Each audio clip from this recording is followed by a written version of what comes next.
¿Tienes sed? ¿Tienes hambre? Te acercas a la nevera, la abres y coges lo que te apetece. Asunto terminado. Pero puede ocurrir que la nevera esté vacía. Entonces es cuando comienzan los problemas. Tendrás que salir de casa y dirigirte al súper más cercano, saludar a la cajera y elegir entre miles de artículos posibles. Las dudas te asaltan. ¿Carne o pescado? ¿Verduras o pasta? ¿Sopa o cocido? ¿Huevos o legumbres? Carne. Definitivamente carne. ¿Pero qué clase de carne? ¿Solomillo, costilla, presa, pluma, hígado, tapa o cabeza? ¿Refrigerada o congelada? ¿Enlatada o deshidratada? ¿Y de segundo? ¿Y de beber? ¿Y de postre? ¿Acaso algún helado? Al final te decides por unos congelados y regresas a casa para prepararte el almuerzo. ¿Has pensado alguna vez qué sería de nosotros sin aparatos que refrigerasen y congelasen los alimentos? ¿Has pensado alguna vez qué sería de nosotros sin electricidad? No tendríamos helados, ni cubitos de hielo, ni bebidas frías, ni yogures, ni sección de congelados, ni fruta, ni carne fresca, ni pescados, ni leche fría, ni mariscos.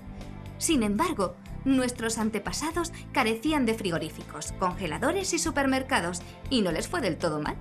Pronto aprendieron que los alimentos se descomponían por el paso del tiempo, por la acción de los microorganismos, por el exceso de temperatura, de humedad o de luz.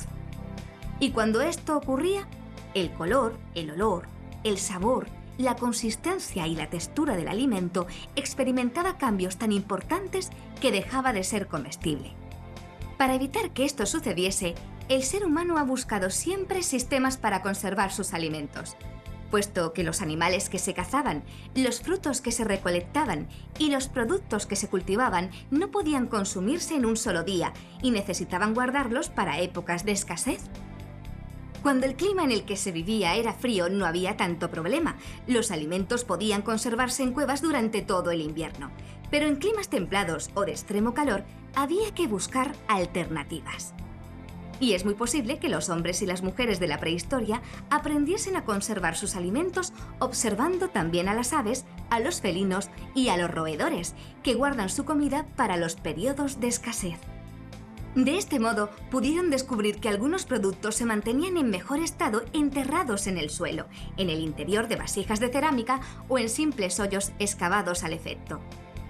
Actualmente, cuando los arqueólogos trabajan en un yacimiento, encuentran en el suelo de los poblados miles de agujeros que evidencian el empleo de estos sistemas para almacenar los alimentos. Otras formas antiguas para preservar la comida fueron la salazón, el ahumado y el secado al sol. La salazón fue empleada por los egipcios, los fenicios y los romanos, y el proceso consistía en disponer el producto que se deseaba preservar entre capas de sal durante un periodo prolongado de tiempo. Hay muchos alimentos actuales que utilizan este principio, como el jamón serrano, las anchoas, la mojama y el tocino.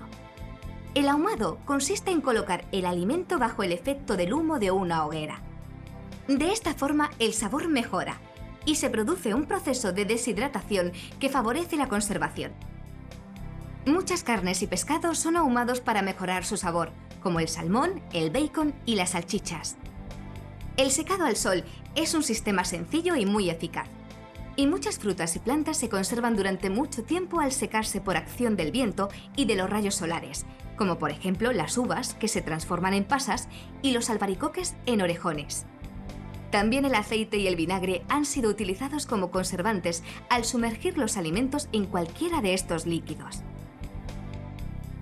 Otros métodos empleados han sido el envasado de los alimentos en frascos, y desde el siglo XIX se comenzó a utilizar el enlatado, que ha permitido la distribución masiva de alimentos en todo el mundo. Y algo más reciente ha sido la utilización del frío como conservante de forma generalizada en todo el planeta. El refrigerador produce un descenso de la temperatura en su interior, situándose entre los 2 y los 10 grados centígrados. Esta temperatura ralentiza la proliferación de bacterias y hongos que estropean los alimentos y posibilita que la comida pueda ser ingerida cuando a uno le apetezca.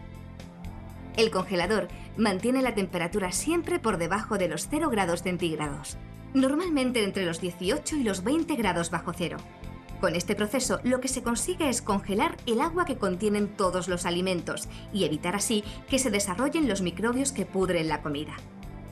Piensa, cuando abras el frigorífico o el congelador de tu casa, que estos aparatos existen gracias a que el ser humano ha experimentado desde la prehistoria con multitud de sistemas de conservación. Y sin ellos, nuestra vida, posiblemente, sería muy diferente a como la conocemos hoy en día.